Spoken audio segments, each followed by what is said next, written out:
Every time I go there now, just one little squirt, a little dollop of salsa. You can actually taste it. You can taste it. Got a little bit of kick. You want ground up tomatoes, jalapenos, and garlic in your coffee. In my coffee. Is what you're saying. Yeah, right yeah. now. It's good, dude. Maybe. It's good. I wanted to take that hypothesis to another level. So I went home and I got a little bit of salsa that I had and I put it in the coffee at home that I had by Fox & Sons. And I tell you what, I didn't think that it could kick the Fox & Sons up to another level, but it did. It had a savory, spicy sensation that kicked me in the back of the throat so hard, I felt like I was a mule on a wagon train. I like when you make our cold opens about Fox & Sons coffee. FoxandSons.com, that's the letter N, FoxandSons.com, promo code NFE. Get yourself some Fox & Sons coffee, put a dollop of salsa in there, Give it a shot. Give that a shot. So that's... God damn, is that good coffee? Fox & Sons.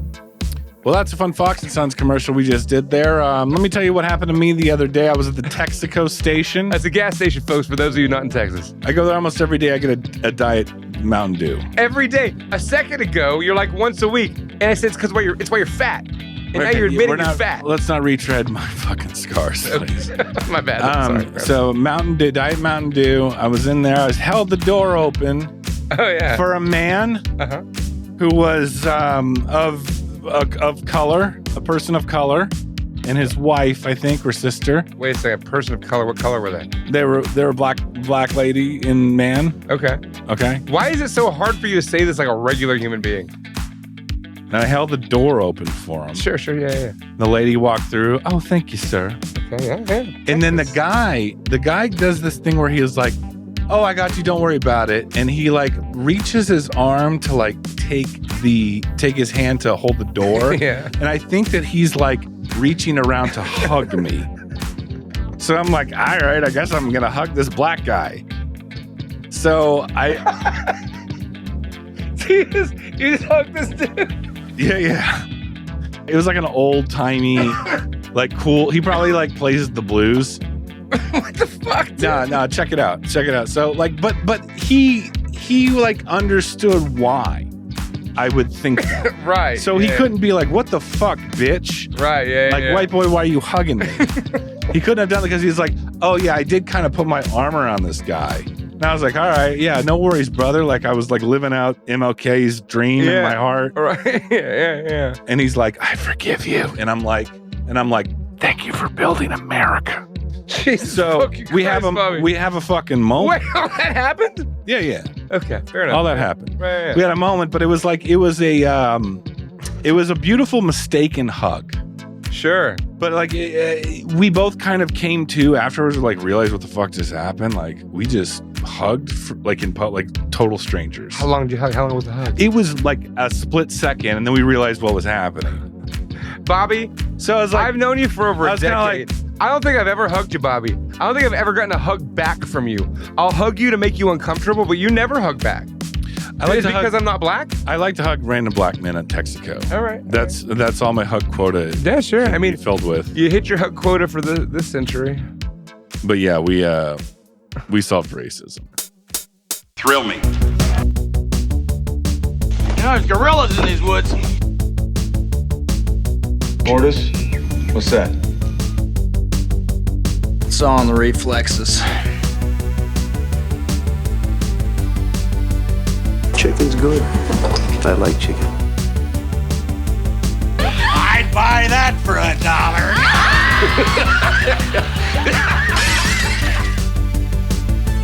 Die in the wind. Die in the wind. Oh, wait. Was she a great big fat person? I drink your milkshake. Garbage day! You make me want to be a better man. I'm running this monkey farm now, Frankenstein, and I want to know what the fuck you're doing with my time! See you at the party, Richter!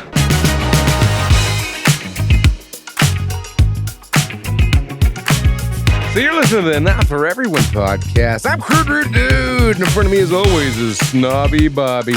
But this time of year, he's not just your regular snobby Bobby. Imagine the man with big f***ing boots and bolts on his neck. But not only that, he's out there hanging 10. I'm talking about Summertime Frank! Fire bad. Waves good. Summertime Frank, folks, coming at you. Not for Everyone podcast. Summertime Frank hang 10. That's Summertime Frank. Tasty buzz. It's so good. If only you could see in the studio right now, folks. Now, what is the origin of Summertime Frank? So Bobby was dressed like Frankenstein at this Texas Frightmare convention. Accidentally. I mean, you always kind of look like Frankenstein, but you were in like really tight cutoff shorts that just went right to the knee and they were frayed at the bottom. And I'm like, oh, those are fucking Frankenstein shorts. And you had like black shoes on, clodhoppers. No, I just got my Grandma Reeboks. Oh, those Grandma were Reeboks. orthopedics. I'd like to endorse Grandma Reeboks. Are they good for the feet? They're like $40 and they're fucking awesome. They They're like feel good? They're like the $40 Reebok walking shoes that look like they haven't changed since 1982. Yeah. Grandma Reeboks. Get some Grandma Reeboks. You won't regret it. I mean, all right, continue. The point is, they comfortable. I got bunions If and Summertime Frank wore tennis shoes, shit. It'd be those. it'd be Grandma Reeboks. Maybe Vans slip-ons with the checkerboard. So basically, the point is this: Bobby is like some kind of summertime Frankenstein this year. I don't know what's happening, but he looks like he wants to go out there and like burn villages and strangle like children and like hang 10 And eat pizza. and eat pizza. Oh, Acoustic guitar by a bonfire. Frank loves sliders. Sliders are not exclusive to summer. I mean, yeah, but I love a slider in the summer. Summertime slider. Summertime Frank. Like we can't think of like typical summertime things that Summertime Frank could be doing right now. He's like surfing. He's like riding around on alligator. He's like surfing on an alligator. He's surfing on alligator. Surfing on a gator. I mean, we're just thinking That's spooky. That's a little spooky. That's a little spooky. You know, what would Herman Munster do? I mean, that's all you got. Well, yeah. He like what was that? What was that cartoon show from the late '80s that was like all the old Universal monsters? The Scooby Doo one, right? No. I think it was Hanna-Barbera, but there was like the Wolf Man kid, and there was like the Frankenstein dad. Am I just talking about the monsters right now? You might just be talking about the monsters. Because when I started thinking about Frankenstein, I'm like, Summertime Frank, what would you do? And my mind immediately went to the monsters. Herman Munster. Herman Munster's great. Herman Munster has some summertime exploits. I mean, if you were wearing like the onesie, one-piece swimming suit that's like white and red stripes. Oh, I got to get one of those. That's totally Herman Munster. You know what?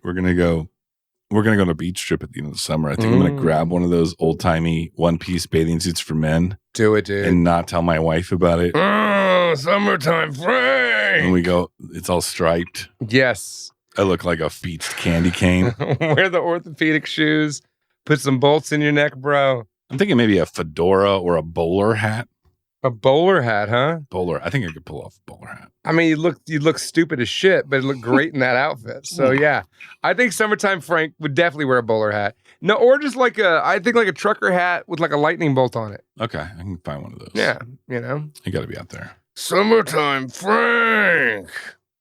All right, Adam. Copyright. Real quick, I want to talk about this new article from Digital Spy. Oh, thank God! Let's read some of these articles on the website. The headline is Indiana Jones 5 has set an unwanted record ahead of release. Oh, that doesn't sound like clickbait at all. I wonder what that unwanted record is. Let's find out what it is. Now, Adam, before we get into the article, I got to ask you: have your feelings or expectations or optimism or pessimism shifted in any way since about the new Indiana Jones movie since the last time we talked about it? I haven't pessimisted my opinion at all. I could give a fuck. I don't care. I think that's the right way to be. Mm-hmm. Mm-hmm. It's like here's before we get into okay. We talked about this last weekend with Kenny, actually. Yeah. And it's like we both episode 1'd Force Awakens. Meaning that we saw it and we were excited about it and we were like, wow, that was really good. Like, no. Wait a second. Okay. I didn't episode one though. Oh yeah, because you hated it. I was 19. Okay. I was. You were old enough to hate it. Like, okay. Fuck this shit. Either way. Okay. Either way, I'm not gonna fall for that shit because the point is, Force Awakens is not that good of a movie. No, it's not good at all. It's really not that good. I don't ever want to watch it. It just wasn't a prequel, so I was like, yeah. But anyway, it didn't have a fucking Jar Jar. I don't watch. I don't care. I don't ever really need to watch it ever again. Yeah. But I think best case scenario, that's what this new Indiana Jones movie is going to be, is like where you delude yourself for exactly like 3 screenings where you're like, yeah, that was pretty good. Like I was expecting much worse. Like, it was better than Kingdom of the Crystal Skull. All right, cool. And then in another 5-6 years, it's like, that's fucking dog shit. Movie can go fuck itself. That should never have been made. Like, make something that's like, I don't want to say monumental, but something that when you watch years later, you're like, God damn, that's a good movie. No, that didn't happen anymore. It didn't happen. I'll tell you what, like one of the last movies, and there's been some since then, but in recent memory, like, and this is 12 years old at this point or whatever, I showed my son Attack the Block last night. Mm-hmm. And that movie, John Boyega from the fucking sequels, it's so fucking good. I would venture to say that Attack the Block is in fact better than The Force Awakens. Yeah. Or Attack of the Clones. Yeah. Even though John Boyega is not an Attack of Clones, but it does have the word attack in there. It does. It is a Star Wars attack. God damn, Attack the Block is good. It's good. It's good for kids. Is that the same director that did that one South African movie about the aliens and apartheid metaphors? No. That's Neil Blomkamp that made District 9 you're talking about. Yeah, District 9. The guy who made Attack the Block is named Joe Cornish. He was a writing partner of Edgar Wright. So he did a lot of stuff with Edgar Wright. I think he only directed like one other movie after Attack the Block that I've seen. It was like, okay, it was like a kid's movie. He had a lot of promise with Attack the Block. Attack the Block is a tremendous sci-fi film. I mean, it's so fucking good, man. It's paced fantastically. You give a shit about the characters. They're not one-dimensional characters. Yeah, what's up, Bobby? I got an idea. Didn't I see that in the theater with you? This Indiana Jones article. Yeah, Let's go to movie recap. Let's go to movie recap. So I've been showing my kid all the Alien movies because for his birthday, I bought him a stuffed animal xenomorph, a stuffy xenomorph. And I was like, this is my way of getting my kid to watch the fucking Alien movies. And it worked. It worked like a goddamn dream. Yeah, you gotta like imprint the visuals into them, and then they're curious. So what had happened like, hey, was that little stuffed cute animal you have that you have such fond memories of and connection with, there's actually a movie about him. Well, he already knew there was an alien because I've shown him Predator. He's seen Predator since he was like 5 years old. And I tried to show him Aliens, the sequel, the James Cameron, because I knew it's easier to digest than the first one as a child, right? The first one's fucking scary. Wait, which one? I showed him Aliens. Yeah. Paxton Hicks. Yeah, I would agree. Hudson Hicks, Aliens is more, it's still pretty scary, but it's no Alien. And I showed him that, and he was like, he didn't get that far when I tried to show him a year ago. It is a slow starter. And then in the meantime, I got that video game box from you, Bobby, that's got me playing, watching anime and playing Street Fighter for 50 hours. It's the best gift you've ever received. Ever. But on there is the best game ever made, 1994's Capcom classic Alien vs. Predator, where you can play as a Predator and play as fucking Arnold Schwarzenegger as well and fuck up aliens. It's the best game ever made, huh? Ever, man. Wow. So good, double down. I could play that. There's 4 different characters, so I could play it like 4 times in a row and get a different experience. Not really that much of a different experience. It's like The Witcher. It's a beat 'em up. Okay, so I was talking to King yesterday because I've been playing Street Fighter and like Capcom fighting games. And I'm not that good, so I always get my ass kicked and get really angry, right? But when I play a beat 'em up like Final Fight or Alien versus Predator, I can just keep punching and I always win. And it just makes me feel happy. It fills me with joy. But that's hardly the point. The point is, King watched Aliens and he loved it because of that video game. And then King watched Alien and he loved it. Dude, he was all into the first one, right? Yeah. Like he was surprised with the way it all turned out. Like he was into it. And then I tried to show him Prometheus. Did you skip Alien 3? Oh yeah, I'm not showing him that shit. Or Resurrection. Fuck that. Shout out to Welcome to Horror. They are Alien 3 defenders. Oh, why? What? Yeah, because it's like some shitty rip-off Shakespeare British one-act play in a fucking theater. You could do Alien 3 in the theater very easily. That actually kind of makes it awesome that you mentioned that. It would be better done in the play. We should adapt Alien 3 to for the stage. Because then whenever you show the alien... But we write it in like Shakespearean dialogue. It's already written in Shakespeare. Fucking Rock from the show Rock is trying to act like he's fucking Othello or some shit. Isn't old Bilbo Baggins in that one? Nah. I don't think so. Ian Holm? Yeah. Nah, Lance is in it though. Lance Hendrickson. But just at the end, I think. Yeah, that sounds about right. I might be mixing them. It's our very second episode. Fuck that It's not available to the public. Fuck that movie. But anywho, I showed King Prometheus and Alien Covenant. Mm-hmm. And he didn't really get into either of them. He thought they were okay. Those are more philosophical. They are. But then I showed him Attack the Block because I've been buttering him up for like sci-fi. So now I can just show him Attack the Block. All right. People get beheaded. Do me a favor. I'm not trying to make this about me. Children get beheaded. I'm not trying to make this up, but I am living vicariously because I understand King's reception of what you're showing him right now because I very much had a similar relationship with my father. Well, he's 11 and that shit's badass. He needs to know that. So what I'm getting at is, okay, so my shit was, the shit my dad showed me was like 60s Charlton Heston shit. Nice. Universal Monsters. Right. And Ray Harryhausen. Oh, that's good. That's right. So I'd like you to show him either Jason the Argonauts or Mysterious Island and see if it holds up for a young child. Yeah. I'm interested to see what he would think of like the Jason the Argonauts type of fucking or the Time Machine animation from the 60s. I watched a lot of 60s sci-fi when I was a kid. See, when I show him 60s shit, what I've shown him from the 60s is like westerns. Yeah. Well, Like I mean, if 60s if westerns can hold his attention, these definitely can. Or like, you know what would be a good one is like the Fantastic Voyage, where they go into the body of the man. That would be pretty cool. See, I never really watched. And then I watched those when I was our a kid, generation's never went back to Fantastic them. Voyage was a movie I like to call Honey, I Shrunk the Kids. No, dude, Inner Space, bro. Inner Space didn't shrink down and go to a man's. They didn't shrink in Inner Space, did they? The fuck you think it's called Inner Space? Have you even seen Inner Space? Is that with Dennis Quaid? Or is Dennis that, Quaid? or is that Dreamscape? I was Vernon confused. Wells. I always bro. confuse Vernon Inner Wells. Space with Dreamscape. It's got Dennis Quaid. It's got Martin Short. Yeah. I know what you're talking about. And it's got fucking Vernon Wells. That's a great with a fucking movie. one-armed hook hand. He's got a dildo hand. That he the bad guy lady with. I don't remember that part. You need to fucking obviously, when I saw it, I was way more Sexually perverted. I had a hard little dick, and I still do. It's hard, but it is little, folks. You know, it stays real fucking hard. It's fine. Yeah. All It's right. like a Skittle. So what are we even talking Tic-tac. about here?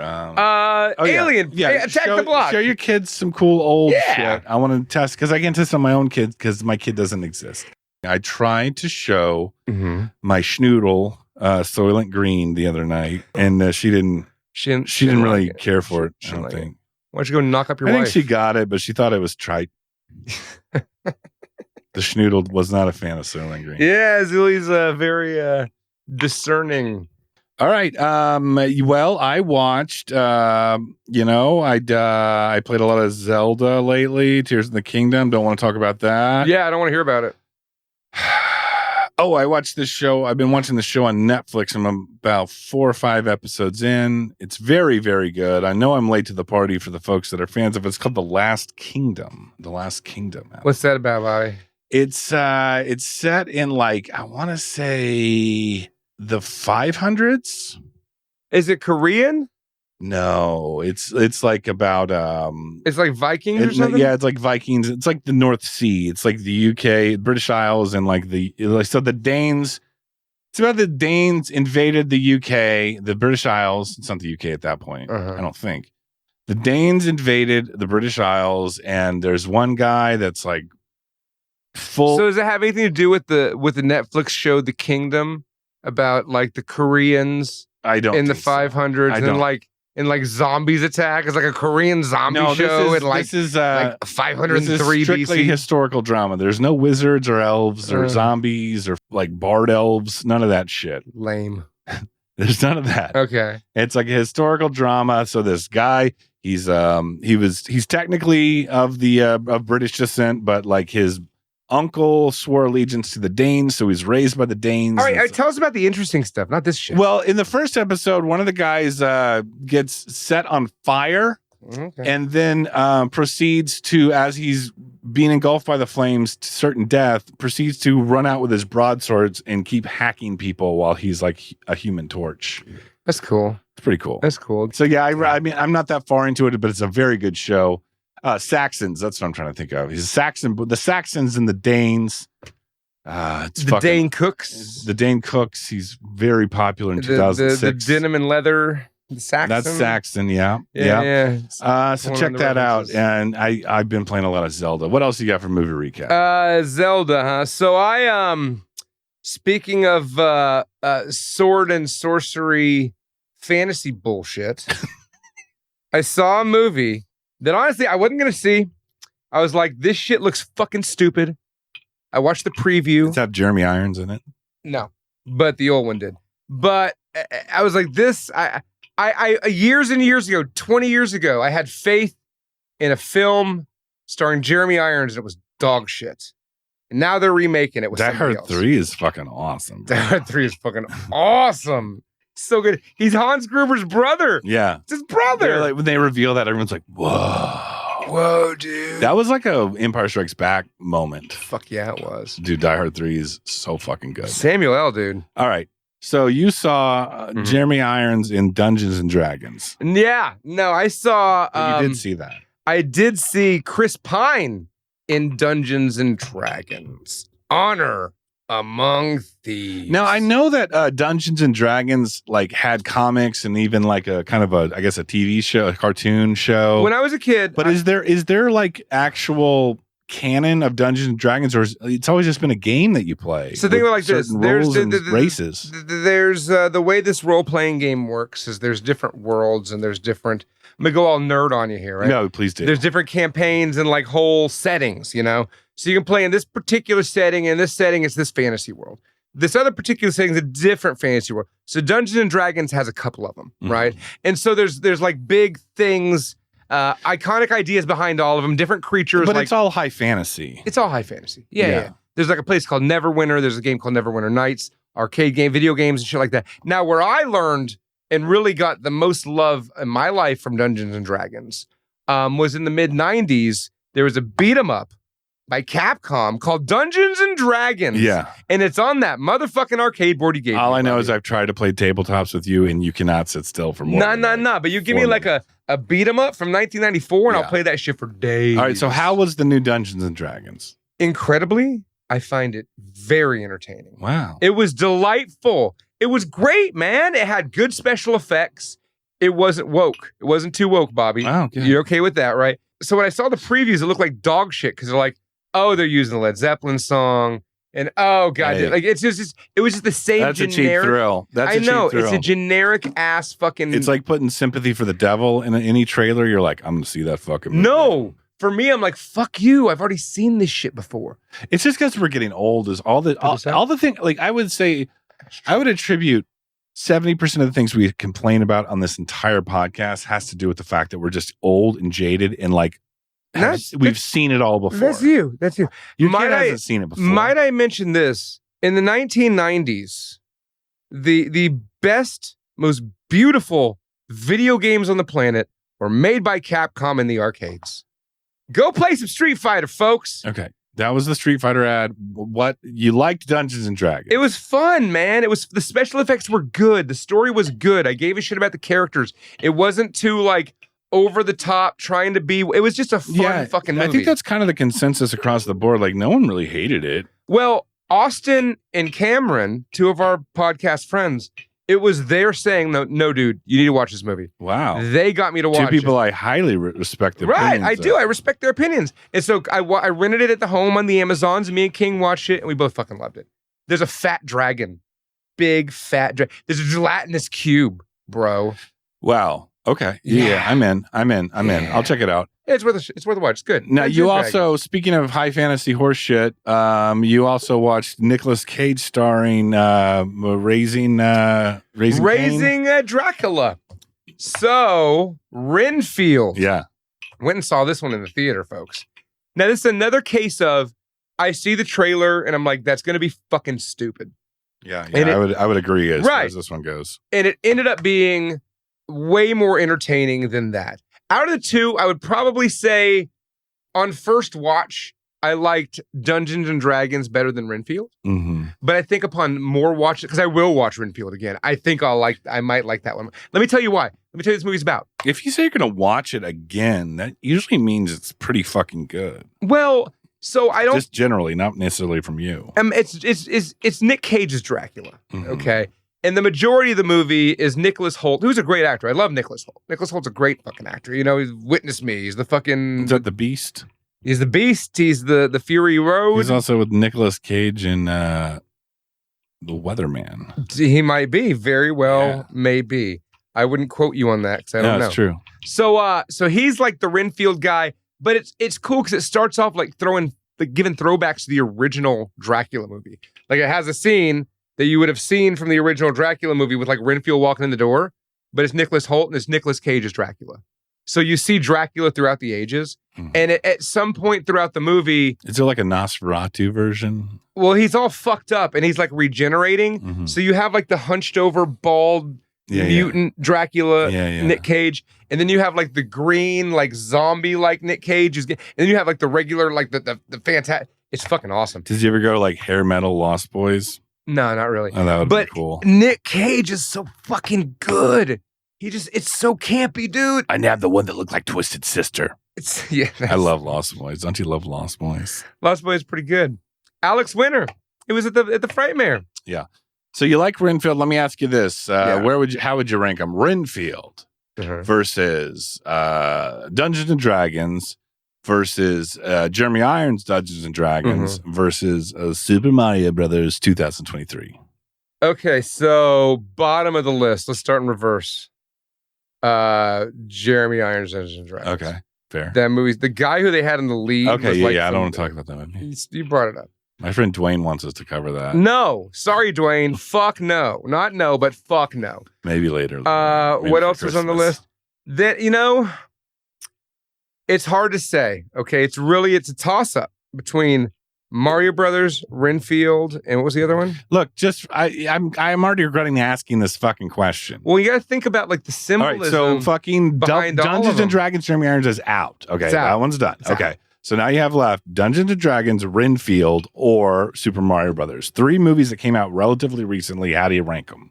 Just don't think about it too hard. Just 1, 2, 3. Is Mario, Dungeons and Dragons, Renfield? Renfield's number 1. Wait. Renfield, Dungeons and Dragons, Mario. Mario's number 1. What? Mario's number 1? You heard it here first, folks. Wow. I'm not going to be seeing any of these movies. Wait, did I say Mario was number 1? Yeah, I don't know. That's what I'm asking you to clarify. I think like Dungeons. Let me ask you this. We can figure it out. What was your favorite of the 3? I think like Dungeons and Dragons. Okay, and then it goes Renfield and goes Mario. I think Renfield and Mario. All right, fuck it. Who cares? You recommend all 3 of those movies. I watch them. They're fun. And that was movie recap. It's fine. Get your point across, Bobby. Jesus. What did you watch? You didn't watch anything. I didn't watch anything. It's all me. That was movie recap. We got any news articles to do? Yeah, I had the Indiana Jones one. That is not the news. I'll tell you something else I watched, Bobby. Because we don't have anything else to go for him right now. I watched 1977's Richard Harris starring, Ennio Morricone scoring, Dino De Laurentiis producing, Jaws ripoff, Orca. Piranha. Orca came out, right? The year after Jaws? 77. Okay. 77. Yeah, Jaws was 75? Yeah. But this is Dino De Laurentiis. This is fucking Ennio Morricone makes the music for it. I like the sound of this movie recap that we're going to go back to because we don't have anything else planned. Let's talk about Orca. Oh, dude. I got a lot to say about Orca. Let's go. So the cast of Orca is, it's as I mentioned, Richard Harris, who I remember most. From Bluebeard. Was he? Was he in Bluebeard? That was Bluebeard with Richard Harris. Hold on. Let me look this up. Are you serious? Yeah. Are you dead serious? I'm pretty sure. Are you 100% sure? Richard Harris was fucking Bluebeard.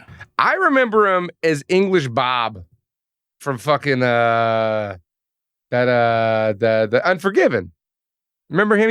I'm thinking of Richard Burton. Yeah, Richard Harris, not Richard Burton. So he's a fucking shark hunter, right? He's a shark hunter.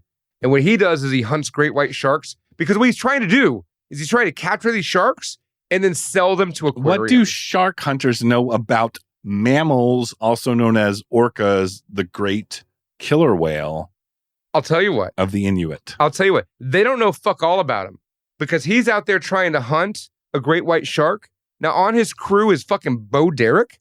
Bo, that hot ass broad tan Derek? Mm-hmm. She's on the crew. Remember Bo Derek's tits? I like sex. Was that from Idiocracy? No, it's from Fast Times at Ridgemont High. It's like, did you see the new Playboy? Good. Bo Derek's tits. I like sex. Who says that? Like the black kid that's friends with Spicoli that they wrecked his brother's car. Right. I like sex.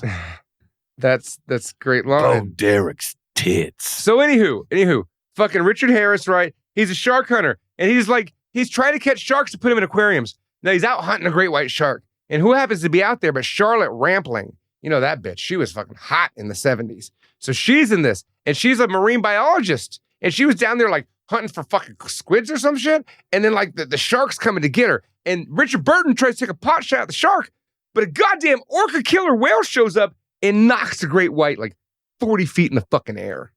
Mm. You with me so far? Yeah. So then Charlotte Rampling gets on the boat with Richard Harris. That's a hot name. And she's like, you're old and you're a shark hunter. You go against everything that I stand for. I'm incredibly attracted to you. And so like the whole movie is her fawning over this fucking It's shark like hunter. very dude. old Hollywood. Old Hollywood, 100%. But it's 1970s. 77. So she's like giving lectures at the college. Of course, yeah. Talking about orca killer whales. And she's the narrator as well. And she's like, oh, he would also come to my my seminars to find out about orcas. And so fucking Richard Harris uses this knowledge. This is Bo Derek? No, that was Charlotte Rampling. Oh, yeah. Fucking Bo smoking. Derek's tits. Smoking hot. I like sex. So Richard Harris is using this information he's getting from the biologist girl, the marine biologist, to go and hunt orcas. So he wants to capture an orca and sell it to a SeaWorld, right? So he goes out there. Is it really SeaWorld? It doesn't say SeaWorld, but you know, Yeah. that's the idea. So he goes out there and like Charlotte Rampling's on the boat with him. Or no, she's not this time, never mind. And he shoots a killer whale and like pulls it up and is like hanging it over the fucking thing. Don't ruin Orca for that. No, I'm ruining this shit. But before it does that, it like swims up against the propeller blades and the orca's all cut up. It looks like it's covered in herpes. Is this a Roger Corman? No, it's Dino De Laurentiis, bro. Oh, it's like an Italian ripoff. Yeah, it's with dude. Bo Derek's tits. Dino made Conan, dude. Don't talk shit. Yeah. So he pulls the orca up, right, and it's hanging there. He's like, "Yeah, we got one." It looks all herpetic and covered in scars, and then the orca just shits out a baby orca. Shits one out. Just plop right onto the deck of the ship. Why are you doing the motions out of your head? Did it come out the blowhole? No. Well, what I'm imagining is because the orca was hanging upside down, so it came from above. The baby came out from above and fell down. Right. So imagine my hand. This is the wall. Here's the orca's vagina, right? And this is it coming out. I like when your hand makes the orca vagina on the wall. So anywho, Richard Harris is so disgusted by the whale abortion he's just caused that he sprays the baby off the fucking boat with a hose. He doesn't want to look at his orca abortion. Orca abortion. Orca abortion. Orca abortion brought to you by Richard Harris. So he goes back to shore. I mean, that orca would have turned into another giant orca, though. Nah. That's a justified orca abortion. That baby orca was dead. So he was like, well, fuck it. At this point, I can't take this to the aquarium. So he just dumps the orca he captured back in the water and it dies. Now, here's the thing. Is this the end of the movie? No, because the orca's mate for life. Uh-oh. And she had a husband that had knocked her up. And now he has a notch in the back of his fin where he got shot when they captured his woman. And that orca chases him back down. It chases him, it punches holes in the boats, right? It goes back, it wrecks all the boats in the port except for that boat. So what the orca does, he's like stalking the city and he's not wrecking their boat. Wait, he's stalking the city? It's a coastal city, it's a little inlet town. But he doesn't get out of the water and like put on a disguise and walk around. This is a town that's based on boating and fishingery. It's like Venice. It's like a He's fucking, stalking the it's like a cities, Canadian fishing village. the canals of Venice. Yeah, sure, Bobby, let's go with that.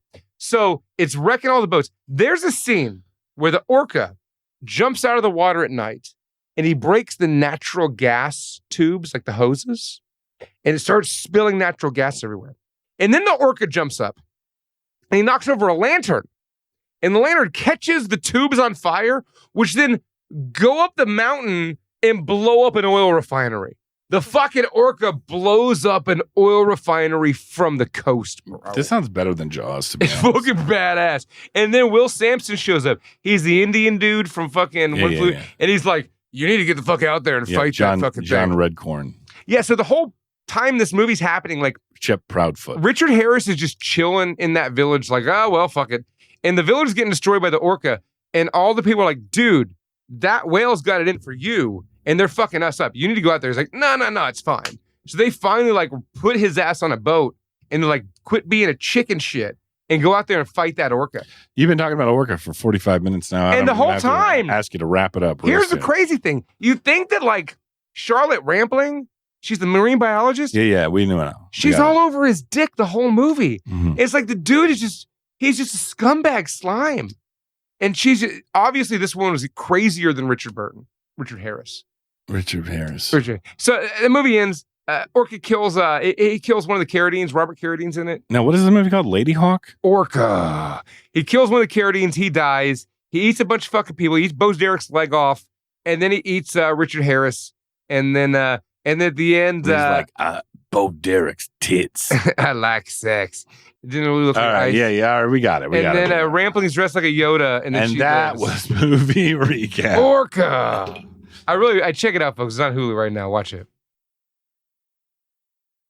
Thanks for tuning in, folks. You're listening to the Not For Everyone podcast. This episode's brought to you by Fox & Sons Coffee. FoxandSons.com. Do you like it? I like it. I frickin' love it. FoxandSons.com. Promo code NFE will get you some savings and a little kickback for us. They got a lot of blends. Speaking of kickbacks, this time of the year is when we do audience recommendation, but not specifically audience Patreon subscribing recommendation movies. And this one came from our only lady, Vanessa.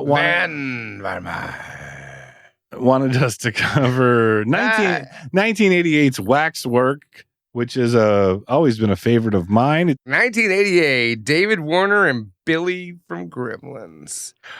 A wax museum owner uses his horror exhibits to unleash evil on the world. It's 11:45. Let's go.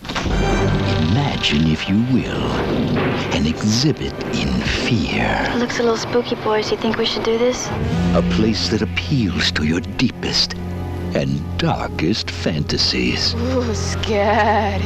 Your fascination with ghosts, monsters, and the many unearthly elements of the supernatural. Welcome to the Waxwork. Look. Now this is killer.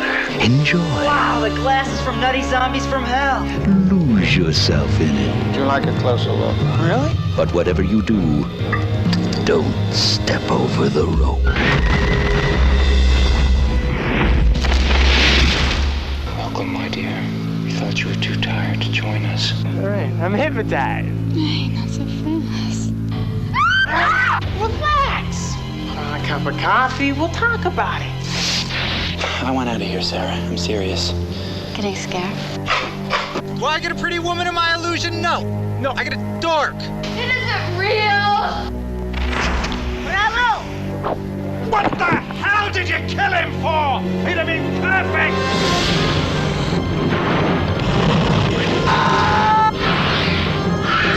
Live, my children. Live.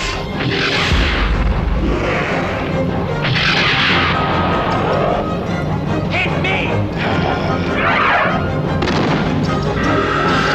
We still need 2 more! Vestron Pictures welcomes you into a new dimension in terror. Waxwork. 1988, our favorite year for movies. It's a good movie. It's a good year. 1988. It's a good year for movies. Anthony Hickox directed Waxwork. Now, let me just talk about Andy Hickox for a second. Waxwork, first and foremost, it's a great movie, don't get me wrong, but it feels like it's like kind of a resume built like reel, like a highlight reel of like, look at all these special effects I'm competent of creating. I guess so, yeah. He pulls it off with flying colors. I mean, he did write the movie too. This was his baby. Yeah, this was his baby, and it's a fucking doozy. But he's also known for another movie that we've covered here on the Not For Everyone podcast. He directed Hellraiser 3. Oh, Hell on Earth. Yes. He directed CD Face. And Warlock the Armageddon. Is that the first or the second Warlock? I believe it's like the third. You know that Julian Sands from Warlock is like missing and has been for months. Since when? Like for months. Like he went on a hike and vanished. Missing 411 style. Yeah. Like fucking Julian Sands got fucking warlocked, bro. Well, we're a big fan of Julian Sands, the Warlock series, as well as Hellraiser 3 Hell on Earth and the movie Waxwork, which was directed by Anthony Hickox. Now, this movie, Waxworks, has it's waxwork, right? It's not plural. It's not plural. It's I always want to say works. Because there are other movies called Waxworks that are not this movie. So I'm pretty sure that in 1988, when they made this movie, they had to make sure not to add the S. It's got a hell of a cast. It does. It's got Billy from Gremlins. Zach Galligan. That TGRI guy. It's got that. When you say that TGRI guy, I think you mean the voice of Ra's al Ghul from the Batman animated series and that bad guy dude in Tron, David fucking Warner. That's that TGRI guy. Motherfucker got decapitated in The Omen. Man, David Warner, bro. David Warner's definitely the star power in this movie, if you don't count Billy from Gremlins. Which at this, maybe if you put out a movie nowadays, we might say that that's the Billy from Gremlins. Zach Galligan is in this one as well as the beautiful Deborah Foreman. There's a couple of hot honeys in this movie. From Real Genius and Muffy from April Fool's Days is which I know her from, and of course Valley Girl. And of course from Valley Girl. She was the most recognizable one of the ladies, and I liked what I recognized. Now, what's her name? China. Her name's China. It like the wrestling broad. Yeah. Michelle Johnson. Yeah. She looked very familiar, and I was trying to. She has kind of a Winona Ryder thing on. She was in Death Becomes Her. Oh, what's that fucking Irish movie with Boondock Saints? No, the fucking Tom Cruise and Nicole Kidman. Backdraft. No, far and away. And then also, you might know her from Dr. Giggles as well. Oh, you might also remember her from Waxwork, where she played China. And then you have, lastly, this is the starring cast. There's more people in this, but just keep in mind that we also have Dana Ashbrook, Bobby Briggs from Twin Peaks. Yeah.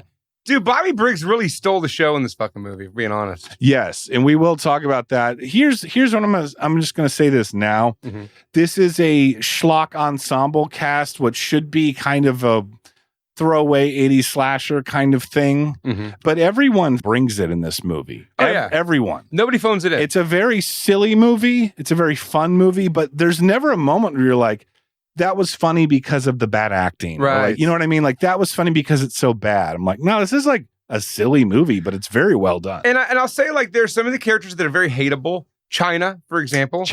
But she does it so well.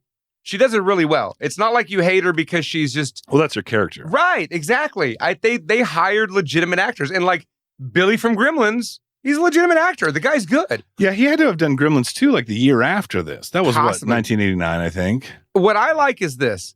I know Zach Galligan as Billy from Gremlins. Right. And Billy from Gremlins is I wouldn't say he's meek, but he's like he's very mild-mannered. But in this one, he is not. No. He's smarmy, slick-haired back. Rich kid, kind of a devious dick, but also he's got a heart of gold, you know? He does, but, I think that his mother is very rich and eccentric, repressive. I think, too, what it is she won't let him have coffee in the morning. And then he just goes to his butler. And gets the coffee. Which is world-famous British actor, some British guy. I love that guy. He's famous. Playing the butler that lights a cigarette and gives him his caffeine. Every morning. But, he wasn't a dick, though. What it was China was making him crazy. The broad was making him crazy. China. She was doing her best to make him crazy. He had the hots for her. She sucked his smoke pole. But she was also smoke poling everybody else's rod in town. What's interesting about this dynamic is that he is very he's really hung up on China, and she's just like, you're just not man enough. Like you don't get it. Blah blah blah. Right. Like, this guy's fucking loaded. Though. He's loaded. He lives in like a palace. She's loaded too. I guess that's true. He's not that rich. He's pretty rich. He's got a butler in a high ceiling breakfast nook with his mom that didn't let him have coffee. Yeah, but if she was poor, she'd be all over that dick. Or maybe not. I mean, she's real pretty, so I guess that you can be really poor and really pretty and just keep hitting up. Well, I mean, it's not like Billy's the worst looking guy either. No, it's true. He got Phoebe Cates and Gremlins, two of them. Yeah. He got two of them. He did better than Judge Reinhold in that one movie that's like Bo Derek's tits. I like sex. So the point of the movie is this. David Warner opens up a wax museum. A Waxwork. And everybody keeps referring to it as a Waxwork. I never heard of it referred to as a fucking Waxwork. No, I haven't either. They act like going to the Waxwork was some like Sunday afternoon thing you did as children. Like we would go to the zoo or something. Right. I haven't been to a Waxwork since I was a child. That's the way you talk about the fucking reptile exhibit. Right. At the Houston Zoo. That's exactly what you... Or the San Antonio Zoo. For sure, Bobby. So he sets up this Waxwork in a mansion in the middle of a ritzy residential neighborhood. Yeah. And now China and the little hot chick from that other movie, what was she in, you said? She was in Valley Girl. Valley Girl, her little Valley Girl. They walk by. Deborah Foreman. And she's talking about how, China is talking about how, oh, I need somebody older and more mature. And then all of a sudden, David Warner's standing there, like, dressed like fucking Jesus in a Technicolor nightcoat, and she is as wet as Massachusetts. He does have like a Willy Wonka thing going like on. that. Like, yeah. She would totally let him Willy her Wonka. Yeah, I would like a female perspective on this. David Warner, especially in this movie, he's an attractive man. Wasn't he in Time After Time? That's a good fucking movie. It's a good fucking movie. Yeah. That's a TGRI guy. But David He was Warner, in Titanic. I get kind of, he's in a lot of good movies, and especially Ninja Turtles 2. Titanic. But I'd be curious to know, like, he was in The Mouth of Madness. Yes, he was. Mm-hmm. I'd be curious to know, right? A female's perspective on David Warner in 1988. If like you were a young daddy-issued blonde girl looking for a man's man. Oh, you know what? See, I never would have got it if I was you. But until like I got divorced after having a child and became a hot dad, I realized I get it. Like they're into that shit. I'm like, damn, that outfit David Warner's wearing, if I wore that, they want daddy with a Technicolor night suit on. You should dress like Willy Wonka and invite girls to your Waxwork museum. I don't need to do all that shit. I would dress like Willy Wonka. That seems like a lot of work. All right, totally. But let's rewind for just a second because this is kind of important. We'll see if it comes back around. Yeah. The very beginning of this movie is a man getting burned in a fireplace by the skull. Oh yeah. There's that. Yeah, it starts out with that. Instead of the man in his den. Ambiguous man getting murdered in a fireplace. Burned in a fireplace. And he just kind of passes, he just kind of flops into the fireplace with just his head in the fire. And he's just screaming and burning. That's a hell of an opener. It's a good opener. The movie starts out powerfully. It starts out strong. And then we go into these teenagers, and you get a little bit of time to learn these teenagers, who they are, and not give a fuck about them. But they also don't annoy the piss out of you. They're not that annoying, exactly. I was at the record store the other day, and there was like these girls that were probably like 16, 17. They're like, what about Green Day? They're like, how about not? And then they're like, what about Lord? And they're like, nah, let's not and say we did. Like that's how they were like talking about the Is records. that a real conversation? They're like, do you like the new Taylor Swift? Anyway, that's how teenagers sound to me now. They don't sound like cast members of a slasher from the 80s. Yeah. What did you end up buying, Taylor Swift? No, I got Black Sabbath Volume 4 and Lightning Hopkins Live in New York. Good call on that movie recap, music recap. How about Wilco? I don't even know that. I didn't know any of that shit.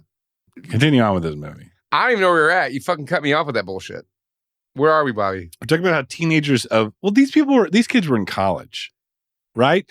Here's what's interesting. He's in this lecture hall where there's a guy with a swastika flag talking about Lithuania and the Blitzkrieg in Lithuania. That's weird. And he's like, he happens to have these giant official looking swastika flags in his lecture hall. Yeah, it was very interesting. But then he runs out and it's like lockers, so it's like a high school. So you don't really know if this is a high school or a junior college. Well, I'd never been in a high school classroom that was built like that little weird lecture auditorium. Right. That was very and like I don't know if you can bring Nazi flags into Yeah, no. Maybe in 88, not now. College, definitely. Yeah, I mean, you could totally bring Nazi flags wherever you want in college these days, from my understanding.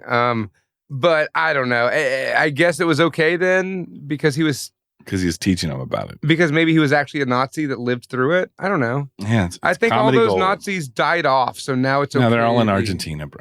Yeah, but they're old. They're dead now. Well, their family's all in Argentina. Well, their families, that's fine. They just They have live that- in the inner earth. Let's pump the brakes, Adam. So anywho, there's a Nazi teacher, but that's just there for like comic relief, really. I mean, I don't think he's a Nazi. He's just very into talking about the Nazis. I guess so. But is he like your dad? Not to mistake it. He just really likes U-boats for some reason. I mean, who doesn't, right? Who doesn't like a good U-boat?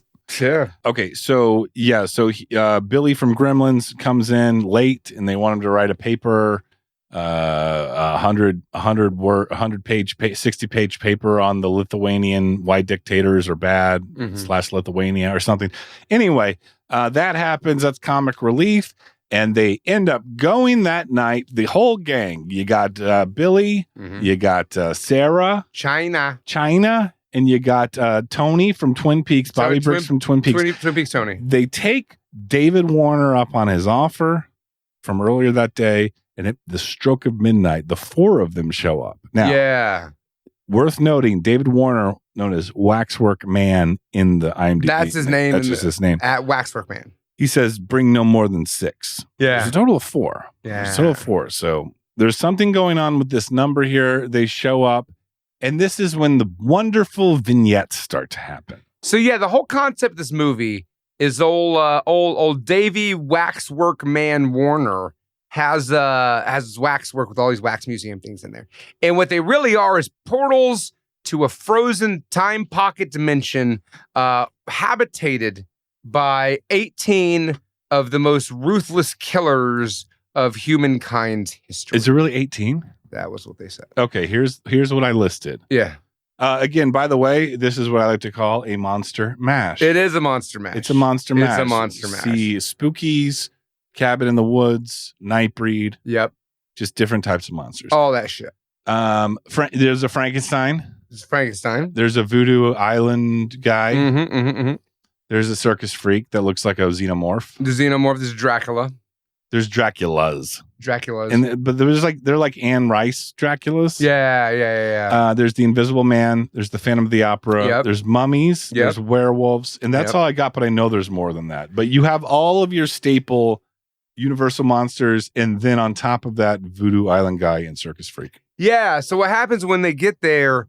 They're looking at these waxworks, and they either step into the display or they're pushed into the display. And when they do so, they walk into a pocket dimension, which is inhabited by the real life that. So our first one we get is Tony Twin Peaks. It's Billy Briggs. And so he goes, now this might be the most fun one because he walks in there, he's like, what's going on? Oh my God. Like he's just playing it all goofy. Yeah, he this scene could have been a disaster, but Billy Briggs is such a good actor. Like he really hams it up in a good way. Yeah. He's like, all right, guys, I don't know what did I take LSD? I don't know. Did y'all roofie all right, me? now I got to help this guy get wood. What's going on? Get me out of here. Like that kind of, he's like really working the room with that shit. It's funny. Now, the guy he goes in the room with is none other than Gimli from the fucking Lord of the Rings. And my favorite / the best action adventure masterpiece of all time. Firewalker. Salas and Firewalker? Yeah. We need to rewatch. What is his name? David Rice, David Hyde Pierce? David Rice Pierce. You might recognize him from all those other movies we just said. So he's turned into a werewolf and he bites Billy Briggs. Paul Rice Davies. Billy Briggs starts turning into a werewolf and some motherfucker comes in and silver bullets his ass. All right, so Adam, this is a solid, in my opinion, a solid werewolf sequence. I don't want to influence your opinion or your response to this, but one of your pet peeves is a shitty looking werewolf. Yeah, I hate a shitty looking werewolf. You love you hate a shitty looking werewolf. How do we feel about this werewolf? I really like the werewolf in this, and I'm gonna tell you something. Over the past, let's say 6 years we've been doing this podcast, I've become more forgiving on shitty looking werewolves. You've seen a lot of shitty looking werewolves. I have, and I've grown to appreciate them. Because for me, what the problem was, I was holding everything to the standard of American Werewolf in London. And so anytime I would see a werewolf movie like that, werewolf looks like bullshit compared to American Werewolf in London. Yeah, that's. And I had to let go of the hate. I had to let go of it. Dog Soldiers was one I'd bitch about. Yeah. And Dog Soldiers is awesome. Well, you always hated the Silver Bullet werewolf. But it's fucking awesome. I think this werewolf is like modest, but very well executed. Like it's more comical. Right. I think it looks better than the Monster Squad Wolfman. Yeah, probably so. You know what it is too? It's a 1988 werewolf. Yeah.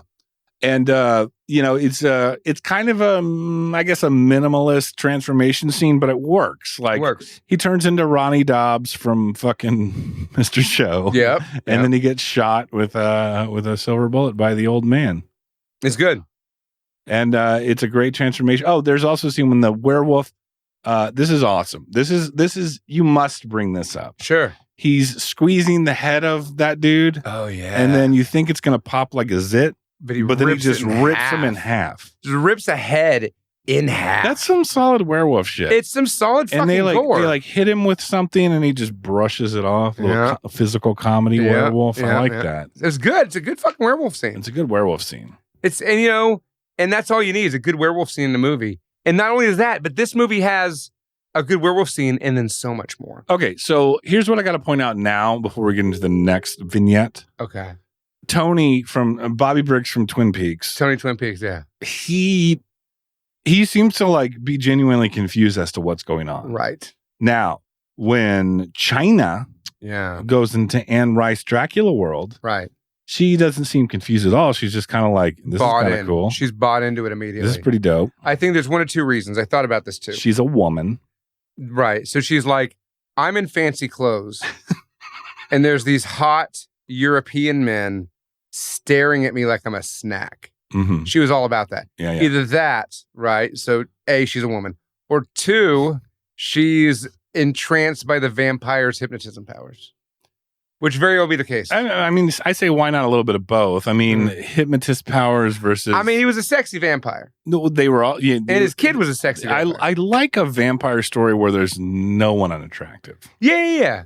Like you and I, we wouldn't cut it in a vampire story that gets my rocks off. No. It's not going to work. Do not masturbate to a vampire movie starring me and Crude Rude Dude. We should make a vampire movie. Like a 7-minute anti-masturbation video. Jalapeno poppers. That's more Frankenstein. We'll be Frankenstein. Summertime Frank. So what were we talking about? So she falls into the Anne Rice display. Yep. She's at a meal with the other vampires, and they serve her raw meat with a special sauce. And she's like, I haven't had steak tartare in a while. And he's like, steak tartare. And then, then he shows up to her luxurious bedroom. Boudoir. What are those beds called with the, what is it called? With like the curtains around it? I always wanted one of those. Yeah. Those are cool. They have like the pillars on them, right? Yeah. Because you can like totally tie a broad up to that. Okay. So that's fun. And then I would say as good as the werewolf sequence is, my favorite kill of the movie is when she goes into the wine cellar. And finds her fiance, who she never knew he was her fiance because this is all a fantasy world she just walked into, tied to a table in the basement, what appears to be like a bathhouse, or it's all tiled room. Right. And his legs are cut apart to be used as food that she was eating before. You had decided to have a midnight snack. And he just screams. He's like, oh, honey, escape, please. Yeah, you've never seen this guy in this movie at all. Yeah. It's not even like a Wizard of Oz thing where you're like, right. I recognize you. No, it's just some random guy that's in the fantasy as her fiance. There's some great exchanges. The other vampires come down. They hit a woman with, like, I guess the leg of a table or a chair. Yeah. And she falls back into the champagne or wine bottles. Yeah. And impales her and then splashes sexy bloody blood wine. Champagne all over the white-dressed woman from... Dude, nothing gets me an impaled vampire broad shooting champagne and blood. Okay. Love it. It's a very specific kink. Hey, I didn't know I had it until I watched this fucking But movie. yes, I just love the dark lighting of the ominous vampire abode and a woman that's drenched in champagne and blood It's amongst so a hot. formal white dress. Next thing we know, China is, I guess, part of. Does she gets bit. She gets bit. She gets bit. She's stuck there. She submits. Now, at this point, Billy and Sarah, Billy from Gremlins and Sarah, Deborah Foreman from Valley Girl, are Valley Girl like, and we Billy should Gremlin. probably get the fuck out of here. Yeah. They don't know what happened to China and Tony, though. We might have left out the fact that the guy that meets him at the door is a fantastic little midget who oh yeah, of course. Who does all sorts of weird bows, and that's Alf. That's Alf? Yeah, that's Alf. He played Alf? Yeah. Love that guy. Yeah, I can't believe we forgot to bring up this guy in our mention of the old the cast. Yeah, the cast. This is Mihaly Michu Mizaros. Wait, that's his name? Yeah. Now Mihaly Michu Mizaros? Now I think Alf was mostly a puppet. Yeah. But when they had to like have him run around and that shit, was him. And put on like a nightgown. He was in another show. What else was he in? He's 2'9". He was in Big Top Pee Wee. He did the stunts for Look Who's Talking. Fuck yeah, dude. And he played Bruce Willis' stunt double in Look Who's Talking. Wow. And he was in Freaked. He's a warlock, another warlock regular in here. Yeah, he's in a bunch of good shit. Yeah, I guess he's just a goat. I think his big paycheck was probably Alf, though. Oh no, it says he was only in 10 episodes. Oh, you know what? But that means they only needed Alf to run around outside of being a puppet in 10 episodes. Right. Or they could just like switch him out with like children or chihuahuas or whatever's his size. Yeah. Like a German Shepherd. Fucking put it in a suit. So anyways, Alpha's in this movie. So there's all these vignettes and we got those two. So Billy and Sarah, they run. They just rush out. And Billy's mad. He's like, God damn it. Like she ran off with Tony now. She's fucking Tony now too. Oh yeah, there's a whole love triangle here. Yeah.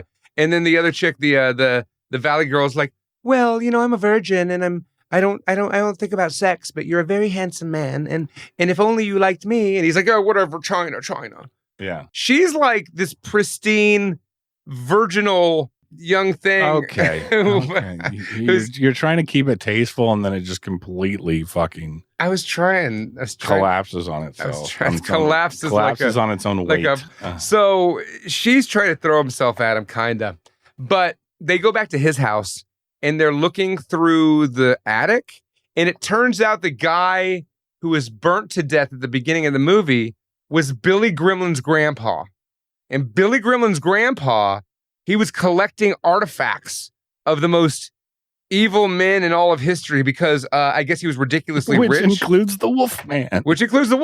And, you know, some of the, we'll get to this in a minute, but some of the like fucking things they have set up. There's very weird, like, hey, yeah, this is all the archetypes of evil are being summoned into the reality. There's a little shop of horrors plant. But meanwhile, the subtext is about like dictators and like the most evil actual historical men. Yeah. And then it's like, here's the circus freak. And you're like, Mussolini and then fucking the Invisible Man. All right. Yeah, the Invisible Man. They had a little shop of horrors plant. I'm like, that's not even a person. That's not even the most evil man. It's just a fucking plant. Just burn it. It's very interesting. Well, it's great. What if you did? What if you just did a wax museum of only actual, like you have like Pol Pot and fucking Stalin and Hitler and Hillary Clinton? Oh, Jesus. Idi Amin. Yeah, some fucking Mussolini. That Tojo guy. He was great. Yeah. Wow. So, anywho, they're in his attic and old Valley Girl opens a book by the Marquis de Sade and she just starts sweating and heart palpitating and comes out, she wants to get tied up and beat. It's an interesting switcheroo. Yeah. Well, you know, I'm not surprised because she's all Puritan and shit. And she's like, I want something really dirty. Special. Yeah, something really dirty that makes me feel like less of a human being. Well, I think that was kind of, they were kind of playing with that innocence versus the virgins into being like chained up and whipped. But she didn't know that because she's still virginal. Anywho, the point is this, the cop, there's a tough as nails cop Yeah, Ginger Cop. Ginger Cop. He's an inspector. You know what he means business when they're an inspector. So he gets thrown into the mummy mummy exhibit. Because the mummy is one of the most evil men on the universe. Yes. So there's an awesome mummy scene with the crunching and the smashing, ladies screaming. That's great. Yeah. It is good. And then, what's her she happens to, of course, be drawn into the Marquis de Sade setup. Yes. And this is probably my favorite scene in the movie. Kinky. What's his name? Billy from Gremlins realizes that, like, as long as you don't give these illusions, these hallucinations, credence, as long as you acknowledge them as being not real, they can't hurt you. They can't, because he got thrown into one, and it was the Night of the Living Dead one, because the most evil man in the universe was the Night of the Living Dead. George Romero. Right, yeah. So he gets thrown in there, he's like, this isn't real, this is bullshit, and the zombies can't eat him. Yeah. Yes. But they're trying to... So it's all mind over matter. Yeah, so David Warner's trying to get all these 18 things filled by the blood moon, so he can summon them back into the universe, and conquer... Invade Lithuania. Yeah, something like that. Invade the Eastern Bloc. But there was also a point in the movie where Billy and his lady friend, the closet masochist, they go and they meet the old British man in the wheelchair. And the old British man, Sir Wilfrid, he just like knows what this is all about. I'm Sir Wilfrid. I'll explain the plot and the backstory of the movie for you. So Sir Wilfrid's exposition, it is very convenient that all of this is that he knows about is going down the street. Everything is happening that he's describing. It's the will of the Force, basically. And so he secretly has an old man British army, right? Who's there to battle the evil that David Warner is bringing. They've been standing by for like at least since World War II. Yeah, for like 60 years. They're like, there's 80. At this point, they're like ready for it, right? And they're all old and have like armored wheelchairs and shit. I know these are all like famous British actors, but I don't.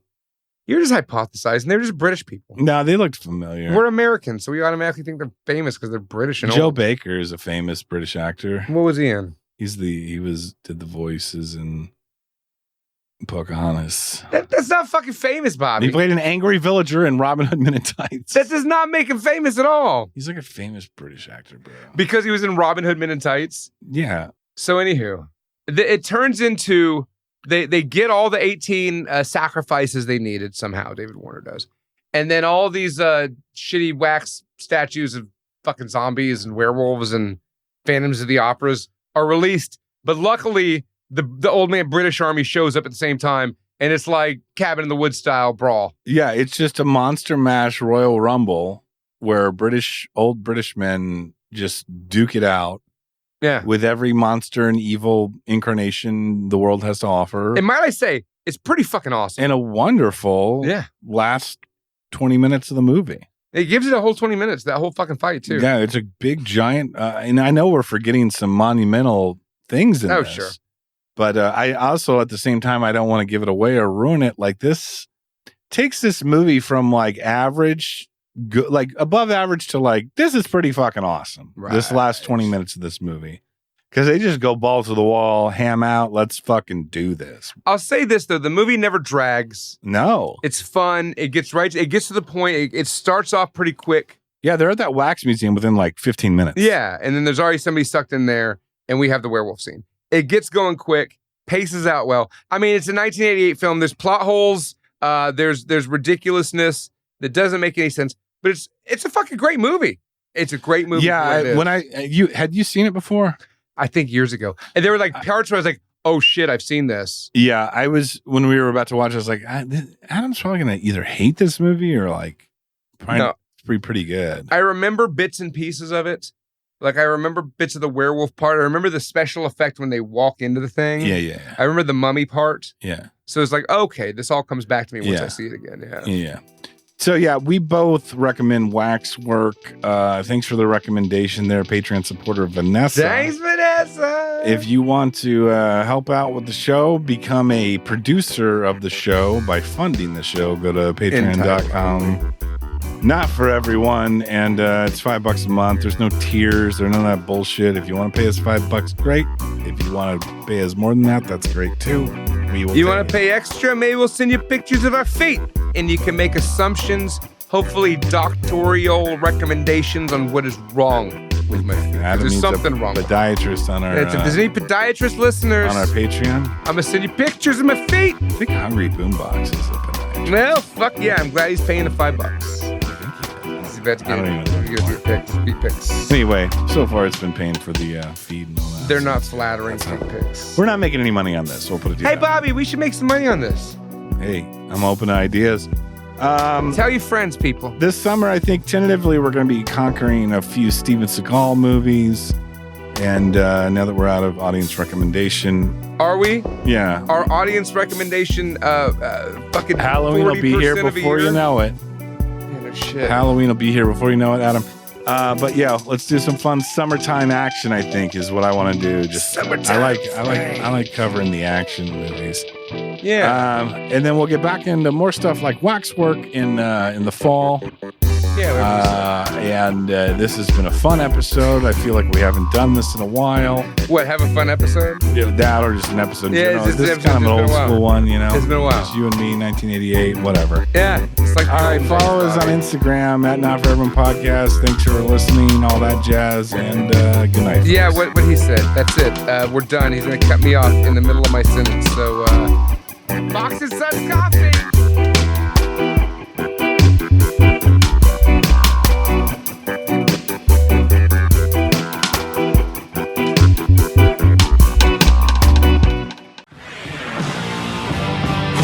Seen the new Playboy?